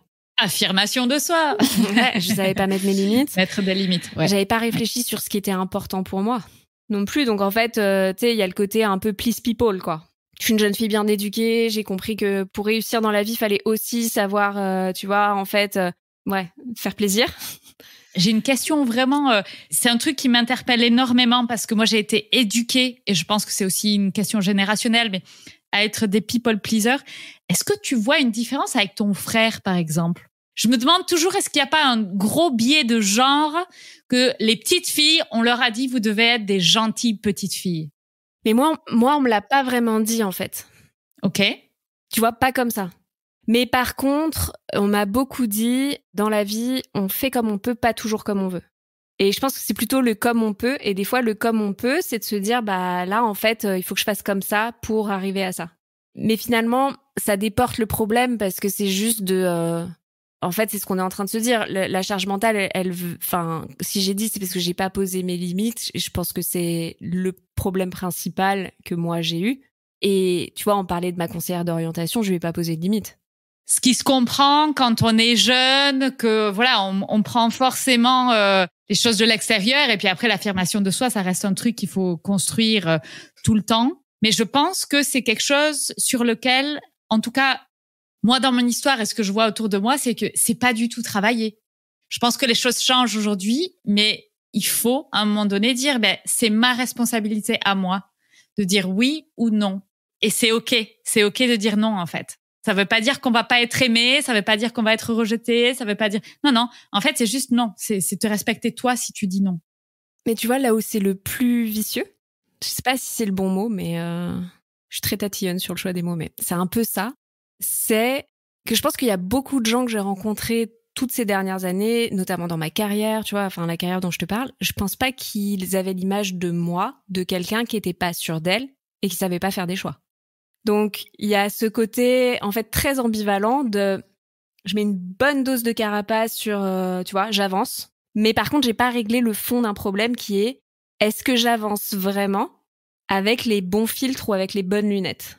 Parce que quand moi, à 30 ans, j'ai dit, OK, allez, salut, je vais faire mes trucs, j'ai eu des interviews dans des magazines, tu vois. J'ai fait même la couverture de certains magazines. Donc, ça a marché, tu vois, les gens se disaient « Ah, c'est super, une reconversion ». En plus, j'avais le profil parfait. Genre, elle sort d'agence de pub, elle se reconvertit dans l'artisanat, tu vois. Ouais, c'est classe, ouais. C'est ce qui fait rêver aujourd'hui. Tu deviens boulangère, machin, après être le CEO à Paris qui devient boulanger, quoi. Ça, c'est la success story. Exactement. Version 2020, ouais. Mais en fait, non. Mais non. Mais non, en fait. Mais non, parce que j'ai pas réfléchi à ce qui était essentiel pour moi. J'ai fait 10% du job. Mais est-ce que tu crois que, en fait, on n'a pas une phase où on est obligé de passer par plein d'expérimentations et qu'en fait, cette partie-là, c'est toute la phase d'introspection à fond et tu t'en rends pas compte sur le moment. C'est juste que tu as besoin de tester des trucs pour savoir ce que t'aimes pas. Et ensuite, tu reflètes là-dessus et tu dis non, mais en fait, OK, ça je prends, ça je laisse. Oui.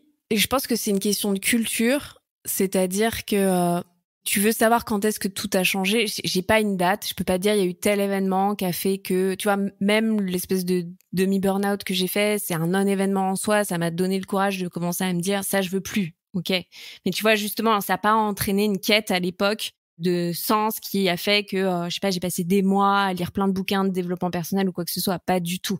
Ça a été beaucoup plus long pour moi, beaucoup plus ténu, parce qu'il y avait un blocage, je pense, très profond sur... En fait, je me suis pas posé la question de ça ressemblait à quoi la vie que je voulais. Donc, j'ai reconstruit un business sans jamais me poser de questions, tu vois. Est-ce que tu t'autorisais pas ou alors c'est juste, ça faisait pas partie de ton radar des trucs qu'il fallait se demander, en fait? Je dirais les deux.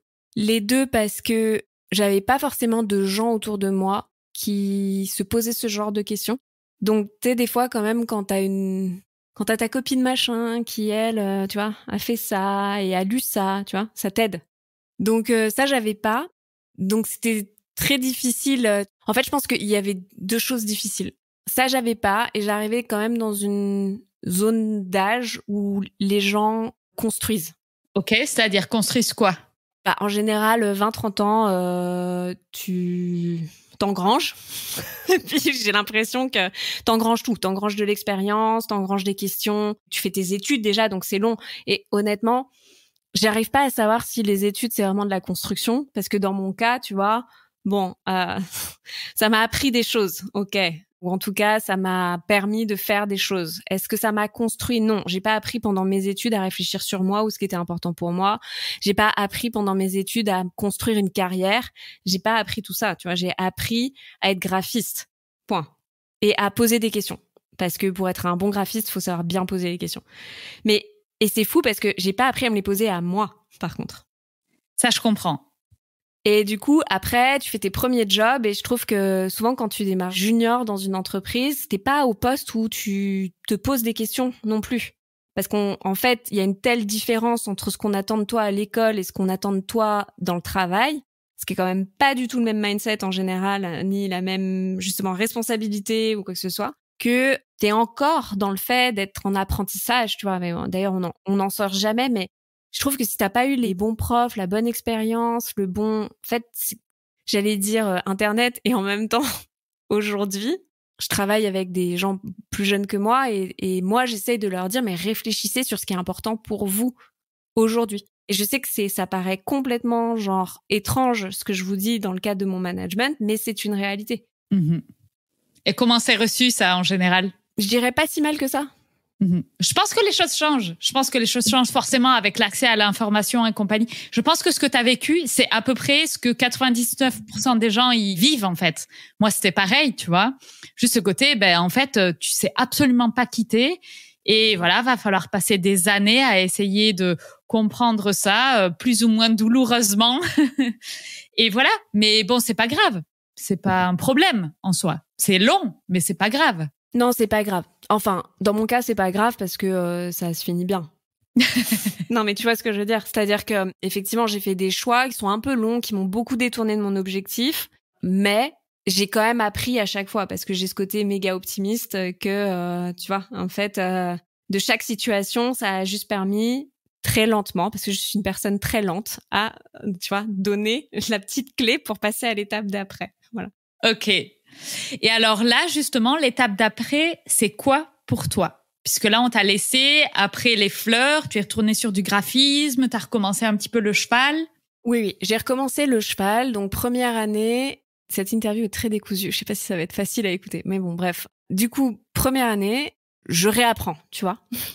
Deuxième année, je me dis, en fait, il y a comme une espèce de changement là qui s'opère dans ma tête, où en fait, je me dis, j'ai toujours rêvé d'avoir un cheval et qu'est-ce que je suis en train de faire? Est-ce que je m'en rapproche ou est-ce que je m'en éloigne? Donc, j'ai pas encore cette réflexion de me dire que je suis peut-être pas obligée d'attendre la retraite, mais quand même, tu vois, il y a un début de ce serait pas mal si ça devenait quelque chose de concret, parce que c'est quand même un projet d'enfant. En fait, c'est marrant, il y avait ces deux trucs dans ma tête, et j'en ai pas parlé avant, mais il y avait ces deux trucs dans ma tête qui se bousculaient, qui étaient en dissonance profonde. D'un côté, j'avais à 30 ans, j'aurais un cheval, parce que ça me semblait l'âge mature, avec t'as eu le job, t'as l'argent. Et en même temps, il y avait oui, mais en fait, ça prend beaucoup trop de temps, etc. C'est toutes les craintes que te disent les autres personnes.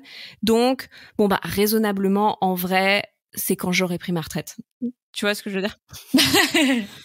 Alors, qu'est-ce qui va être le déclencheur qui va te faire passer au-delà de ça? Confinement. Ok, merci Covid. Merci Covid. C'est pas tout à fait vrai parce c'est quand même plusieurs choses. Déjà, il y a quand même l'idée de me dire, bon, là, je réattaque une deuxième année, je re-signe, je remets quand même un gros chèque dans un poney club.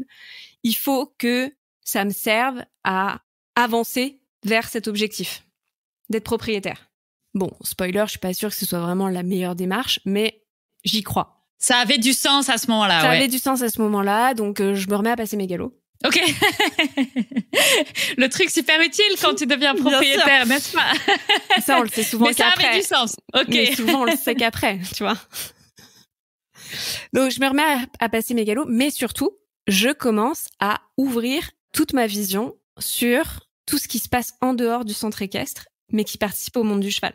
Ça, c'est bien. Ouais. Donc là, je pars faire des stages d'observation, tu vois, chez les Pignons. Je vais aux conférences d'Andy Booth. Donc, en fait, pendant 2 ans, juste avant le Covid ou l'année avant le Covid, pendant le Covid, je sais plus. Enfin, c'est un peu flou cette période. Je sais même plus combien de Covid on a eu.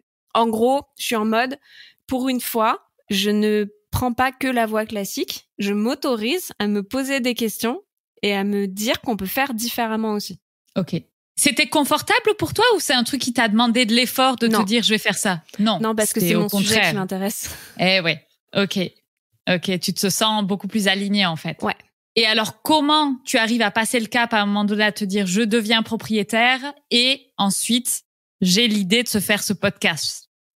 En gros, il y a eu Orion qui est arrivé au milieu. Oui, parce que c'est ton chien qui a tout déclenché, n'est-ce pas? Donc, je me dis, je commence par le chien. Si j'arrive à éduquer le chien, j'arriverai à éduquer le cheval. J'adore ton approche étape par étape. C'est juste la taille qui change en fait. Tu dis le plus petit, ça va être plus facile ou non? Non, je sais pas. En fait, je me dis le chien c'est plus compliqué parce qu'il vit 24 heures sur 24 avec toi. C'est pas faux. En fait, si tu surmontes ça, toi, tu vas pouvoir gérer. Non, mais il y a quand même un système financier, tu vois, une sécurité financière qui semble moins démesurée aussi avec le chien, tu vois. Ouais. Ce qui peut être vrai et pas vrai. Enfin, c'est vrai qu'on peut se poser la question, mais why not, quoi. Voilà. Mais je vois l'idée. Tu testes d'abord avec le chien. Ouais, et puis, en fait, plus facile. Le truc qui me semble plus facile parce que, en fait, j'ai toujours vécu avec des chiens. Donc, je pense que j'ai de l'expérience. Que je n'ai pas. Mais je le pense à ce moment-là. Et en fait, je pense que de honnêtement vivre avec mes animaux, ça a été l'accélérateur de développement personnel. Alors, qu'est-ce que ça t'a appris? Ça m'a appris à me poser les questions de qu'est-ce qui est important pour moi. Quelle est la place que j'ai envie d'accorder au travail versus la place que j'ai envie d'accorder à mes projets qui m'épanouissent. Et surtout, ça m'a appris à être une bonne manager dans mon travail. Alors là, je me marre, j'imagine toutes les équipes derrière qui disent « Bon, désolé, les équipes, c'est pas vous qui avez appris quoi que ce soit, c'est les chiens, le cheval. » Non, mais t'as besoin de rentrer tellement en métacognition pour comprendre pourquoi tu penses que t'es en train de penser, parce que en fait, t'as personne pour te faire un ping-pong en face de toi. Que y a un moment donné, tu vois, tu fais un petit cours d'accéléré sur c'est quoi l'écoute active, c'est quoi tout ça, tu vois. Ouais, j'aime beaucoup et en plus, non seulement il y a ce côté communication et aussi t'as l'effet qui est le feedback direct, sans filtre. Les animaux vont te donner un feedback direct. Exact. Tu vas pas avoir un filtre social, un filtre machin. Donc, t'as à la fois ce côté, t'as une certaine communication qui est beaucoup plus de toi à toi parce que tu vas te poser des questions sur toi et l'entité en face ne va pas te répondre avec des mots. Et en plus, t'as un feedback qui est direct et qui va pas être filtré. Exact. Donc, pour vraiment la faire courte, en gros, avec ma chienne, ça a été très compliqué. Elle était très réactive. Donc, du coup, j'ai vraiment dû faire énormément d'apprentissage accéléré de la théorie de l'apprentissage, le comportement, qui est quand même très similaire le comportement équin et canin est différent, mais tu vois, la manière d'appréhender l'apprentissage, est quand même assez similaire sur beaucoup de choses. Tu vois, en tout cas, tout ce qui est P+, P-, R+, R-. Donc, tout ça, ça m'a permis de vraiment, en fait, en même temps que j'avais le Poney Club, une DP pour me préparer. Demi-pension, pour ceux qui ne sont pas dans le cheval. Une demi-pension. Tous les stages que je faisais sur toutes les pratiques alternatives, tu vois, pour pas dire que éthologique, parce que je suis aussi allée monter en initiation western, tu vois, j'ai fait vraiment plein de choses différentes. Plus devoir gérer l'éducation de ma chienne, tous ces apprentissages, comprendre ce que c'est l'éthologie canine, du coup, commencer à comprendre ce que c'est l'éthologie équine. Ça fait que, au moment du confinement, où je suis mis en chômage technique, où du coup, là, j'engrange, je me dis, ok, en fait, je vais pas attendre la retraite parce qu'on sait pas ce qui va se passer encore et encore. Ah, génial, ouais. Donc, ouais, ok. Donc, Covid, ça a été un peu la bombe qui te dit, non, mais en fait, faut pas attendre, quoi, parce qu'on sait jamais ce qui peut se passer, autant profiter un minimum, quoi. Mais surtout, je me suis dit, en fait, je suis en bonne santé, je suis jeune, je suis en bonne santé. C'est maintenant le meilleur moment. Non, mais ouais, voilà. En fait, pourquoi je vais prendre... En fait, c'est aussi le meilleur moment pour bosser, mais pas que, tu vois. En fait, c'est aussi le meilleur moment pour faire des choses qui ont du sens pour soi et surtout qui continuent de te faire grandir. Je dis pas que à 80 balais, t'as plus besoin de grandir. Je pense que t'as besoin de grandir tout le temps, tu vois, c'est pas la question. Mais en fait, un, pourquoi attendre? Et deux, surtout, pourquoi prendre le risque que ça se trouve, j'ai plus la forme, j'ai plus le mental, j'ai plus le, tu vois. C'est quand même un sacré pari, quoi, qui est un peu nul, en fait. Et surtout, pourquoi je m'empêche de faire un truc qui, tous les jours, me donne envie de me lever le matin. Et pourquoi? Est-ce que t'as réussi à répondre à cette question? Ouais, parce que je pense que le poids de...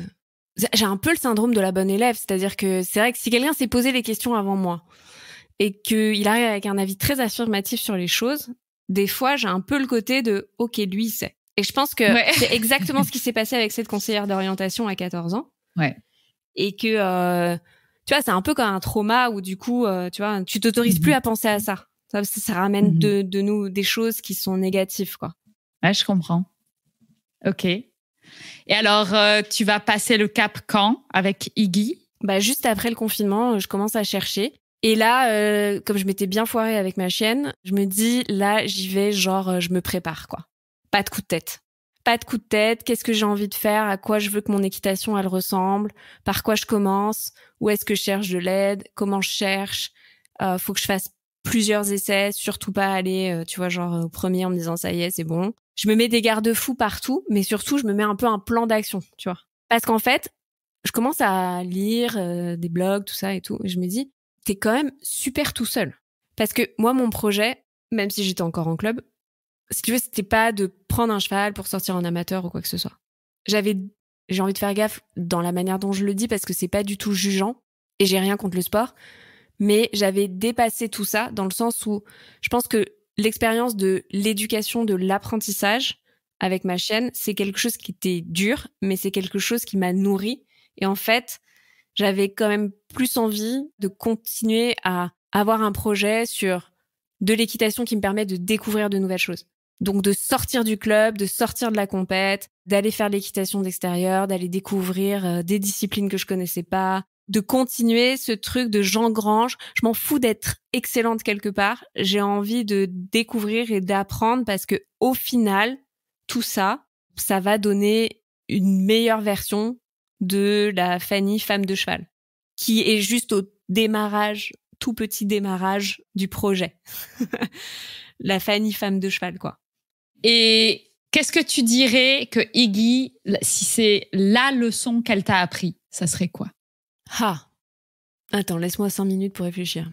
Parce qu'elle m'en apprend quand même beaucoup.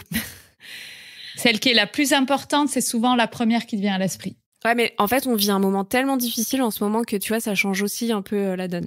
Difficile juste parce que ça fait 6 mois qu'on est à l'arrêt, enfin voilà, il n'y a pas de projection, c'est difficile. Mais je pense que la première leçon, on va dire, qu'elle m'a le plus appris, c'est vraiment cette notion d'être recentré. Parce que tu peux pas, surtout avec un jeune cheval, tu vois, moi, elle avait 3 ans, c'est un bébé en fait. Bon, ok, c'est pas un poulain, mais ça reste quand même un jeune cheval avec tout juste un pré-débourrage dans les pattes. Si t'es pas aligné, si t'es pas centré, c'est difficile de communiquer. C'est difficile de rentrer dans cette fameuse connexion. C'est vrai que quand tu recherches à avoir ton cheval, il y a quand même cette notion de... je pense que la relation, tu peux l'avoir avec plein de chevaux, mais il y a cette notion d'affiner la connexion, de travailler cette connexion, de la développer pour que ça devienne un peu... tu vois, comme dans un couple, quoi. Genre, ok, t'es pas toujours obligé de dire tous les mots pour que l'autre sache ce que t'es en train de dire, ce que t'es en train de faire, ce que tu proposes, tu vois. Pour moi, c'est vraiment ça, développer la connexion avec un cheval. T'as mis tellement ta communication, tes codes, que il y a une partie des choses qui s'auto-proposent, tu vois, parce que c'est clair, tu te connais, tu sais ce que l'autre aime, donc tu vois, tu te sens... Enfin, tu vois, moi, je sais que j'ai appris, c'est un truc con, mais j'ai appris le sourire à Iggy. Je sais que Iggy, elle va me le proposer quand elle a besoin de rentrer en interaction avec moi, par exemple. Je lui ai appris le touche. D'ailleurs, elle fait plus le touche, c'est-à-dire qu'elle va venir me toucher quand, j'en sais rien, on est sur un chemin de balade et là, c'est pas méga sécure pour elle. Elle a besoin d'un petit temps d'adaptation avant de continuer. Elle va chercher à me toucher. Et donc, du coup, je trouve que quand t'es pas aligné, quand t'arrives dans la carrière, dans le manège, dans le pré, que t'en as eu plein les bottes, que finalement tu te poses la question de est-ce que je suis contente de ce que je fais au quotidien, etc., dans mon job, ou j'en sais rien, dans n'importe quoi dans ta vie. Si t'as pas cet alignement à un moment donné, c'est quand même hyper dur d'aller développer une connexion. Parce que ça veut dire que déjà, t'es pas connecté à toi-même. Donc, c'est pas facile d'aller se connecter aux autres, quoi. Tout à fait. Je te rejoins à 100%. Donc ça, c'est ce que Iggy m'a appris. Et après, elle m'a appris plein de choses dans le sens où tout le processus d'achat que j'ai fait avec Iggy et dont ensuite j'ai parlé dans le podcast, que je continue à déployer, à développer, ça m'a donné aussi ce projet qui dépasse juste elle et moi, quoi. Qui est de vraiment continuer de m'aligner en me disant qu'est-ce qui est important pour moi, c'est quoi les choses essentielles, qu'est-ce que je peux donner, qu'est-ce que je peux transmettre, qu'est-ce que je peux, tu vois. Mm-hmm. Ok. Et si on revient au podcast, ouais. Qu'est-ce qui a fait qu'à un moment donné, tu t'es lancée? Tu as parlé que Orion, c'était celle qui avait fait que tu t'es dit, tiens, peut-être je vais partager ce que j'ai appris et ce que tu as appliqué pour trouver Iggy. Est-ce que c'est ça? Ouais. En fait, c'est entre les deux. C'est que pour moi, si j'avais pas eu Orion, je me serais peut-être jetée genre à l'aveugle à aller chercher mon cheval et j'aurais fait beaucoup de conneries. Alors que comme je les ai faites avec elle, je suis arrivée, j'étais hyper, tu vois, genre structurée. Peut-être certains trouveront trop. Moi, je pense pas. Je pense que être cavalier, c'est être cavalier. En fait, toute la journée, on te micromanage, d'accord? T'arrives au club, déjà, on t'a choisi ton cheval à ta place. Ok. Ensuite, on t'a dit que t'allais faire dressage ou obstacle. Ensuite, on t'a dit s'il fallait ou pas mettre de la graisse ce jour-là parce que c'est mercredi. Le mercredi, on met de la graisse sur les pieds. Et puis ensuite, t'arrives dans la carrière et on te micromanage. On te dit ce qu'il faut que tu fasses dans ta détente. On te dit par quels exercices tu commandes. Donc, en fait, t'es quand même bercé dans un moule où tu te poses pas beaucoup de questions. Et partir à la recherche de son cheval, c'est commencer à se dire ah ouais mais en fait par où je commence. Donc soit tu demandes à ton coach qui potentiellement bosse déjà 70 heures par semaine et clairement a pas le temps d'aller voir des chevaux pour toi, donc il peut t'aider. Mais tu vois, il va pas répondre forcément à toutes tes questions parce qu'il a pas forcément 30 heures à te donner de son temps toutes les semaines pour te dire tu devrais penser à ci, tu devrais penser à ça, tu devrais lire tel livre, tiens, il va falloir, tu vois. Et au-delà de ça, j'ai l'impression, enfin, à toi de me dire, hein, mais j'ai l'impression que ça va être beaucoup orienté outils. C'est-à-dire, ah, ok, tu veux un cheval pour faire quoi? Ah, tu veux un cheval pour faire du saut? Ok, attends, j'ai un cheval ici, il est dans ton budget, il peut sauter 1m20. Ok, ça marche. Et qu'il n'y a pas tout le côté après à réfléchir en fonction de son caractère, en fonction des conditions d'hébergement. En fait, tu vois, c'est tellement plus vaste que juste, c'est pas un outil, en fait. C'est pas juste un cheval qui saute. Donc, Exactement. Et puis après, c'est aussi une formation. C'est-à-dire que, tu vois, entre apprendre de la technique et apprendre à construire un projet, c'est pas vraiment la même chose. Parce que pour moi, vivre aux côtés des chevaux, c'est un projet. C'est-à-dire que tu vas devoir faire des choix, que ce soit l'énergie que tu vas y donner, le temps que tu vas y donner, l'argent que tu vas y passer, comment tu construis le reste autour, parce que justement, tu vis avec un animal, mais pour beaucoup qui ne vit pas chez toi. Donc, ça veut dire que s'il est loin, ok, tu vois, il y a quand même toute une organisation. Alors, quand t'as 20 ans ou quand t'en as 40, c'est pas tout à fait la même organisation parce que t'en es pas tout à fait au même endroit dans ta vie et tu vois, effectivement, comme on le disait, t'es encore en apprentissage ou t'es déjà dans la pleine construction en mode il faut continuer, d'avancer et de se dire où tu vas. Mais pour autant, en fait, c'est une donnée, je sais pas, c'est une data, comme on dit. C'est une donnée qui va être essentielle dans ton quotidien. Et ça, pour moi, tu peux toujours y aller sur un coup de tête. Il y aura toujours, je vais pas chercher à convaincre les gens qui fonctionnent pas comme ça. Tu vois, il y aura toujours les gens qui agissent sur des coups de tête et d'autres qui vont avoir besoin, en fait, de se sécuriser, de se dire, ok, par quoi je passe, comment j'y vais, quelles sont les questions que je dois me poser, quels sont les angles morts, comme t'as dit, que j'ai pas imaginé, et je fais quoi? Parce que, en fait, de passer par toutes ces questions, tout ce processus de réflexion, ça va les rassurer. Tu sais, c'est une forme de réassurance qu'ils ont mis tout au long de leur parcours, tu vois. Et du coup, en fait, c'est la gestion des risques, en fait. Mais Fanny, le coup de cœur, voyons. Non, mais tu vois, c'est vrai, mais c'est la gestion des risques. En fait, j'entends à 100% ce que tu dis. Et moi, je dis toujours, la voie du milieu, c'est souvent la meilleure. C'est-à-dire que pour moi, c'est l'élément des deux. C'est-à-dire qu'il faut avoir un minimum d'analyse pour éviter les grosses catastrophes. Et bien sûr qu'à un moment donné, il y a les choses un peu inexplicables, comme voilà, ce fameux coup de cœur ou ce truc qui fait que tu vas aimer l'énergie d'un cheval et pas d'un autre. Mais je suis tout à fait d'accord. Je pense que voilà, ça dépend des personnes, ça dépend où tu en es dans ta vie. Et je pense que c'est ce que tu expliques dans ton podcast de voilà, en tout cas, s'il y a des personnes qui se posent ou qui se posent pas des questions ou qui veulent savoir comment commencer parce qu'il y a trop, eh ben, je pense que ton podcast répond à ça. Oui, et puis tu veux faire de l'équitation. Non, attends, on recommence. Non mais, t'es attiré par les chevaux, t'aimes bien les chevaux. Tu veux en découvrir plus sur les chevaux. Tu t'inscris dans un poney club. C'est ce qu'on t'a appris, tu vois ce que je veux dire? Pour beaucoup. Je parle pas des gens qui ont eu la chance de grandir au contact des animaux, mais tu vois, pour beaucoup, c'est le moyen le plus court et le plus connu, le plus médiatisé pour le faire. Au poney club, ouais. Tu veux acheter un cheval.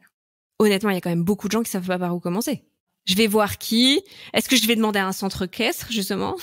Bonjour, est-ce que vous pouvez m'aider à acheter un cheval? Je veux dire, même les marchands. Le circuit des marchands, c'est...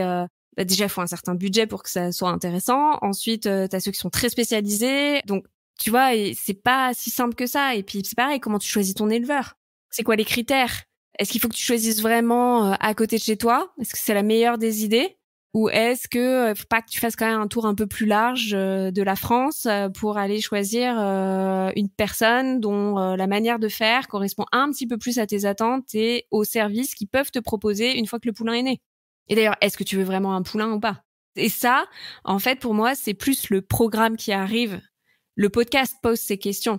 Mais le podcast, il est là pour poser des questions. Et il est là pour que les gens... En fait, j'arrive pas avec des réponses toutes faites. Souvent, j'ai quand même des interviews avec, on va dire, des professionnels du monde équestre qui m'ont donné de la connaissance, donc c'est pas qu'elles donnent une réponse et c'est comme ça et c'est pas autrement, mais en tout cas, elles apportent des éléments de réponse aux questions que les gens peuvent se poser. Mais le but, c'est que pour moi, tout ce que je fais n'est pas parfait, c'est pas ça, mais c'est en fait, il y a pas de bonne réponse. Il y a les questions, il y a les bonnes questions. Les bonnes questions. Voilà, c'est qu'il faut ça. se poser et valoriser votre réponse. Pas celle du coach, pas celle de ta meilleure copine qui, elle, veut faire de la voltige, pas celle de tes parents, tu vois. Ouais. Ok. Et alors là, si on en revient à ton parcours, on a regardé un petit peu tout ce que tu as fait jusqu'à présent. Et est-ce qu'on peut regarder devant? Quels sont tes rêves, tes envies? Ben justement, aujourd'hui, je suis, comme je te dis, de plus en plus alignée. Et en fait, mon rêve de petite fille, maintenant, j'arrive à le formuler à voix haute, alors qu'avant, j'en étais pas capable. Et mon rêve de petite fille, ça a toujours été de vivre aux côtés des chevaux. Et finalement, c'était pas d'être cavalière professionnelle. C'est qu'ils fassent partie du quotidien. Et c'est donc du coup de leur donner le temps qu'il faut aussi.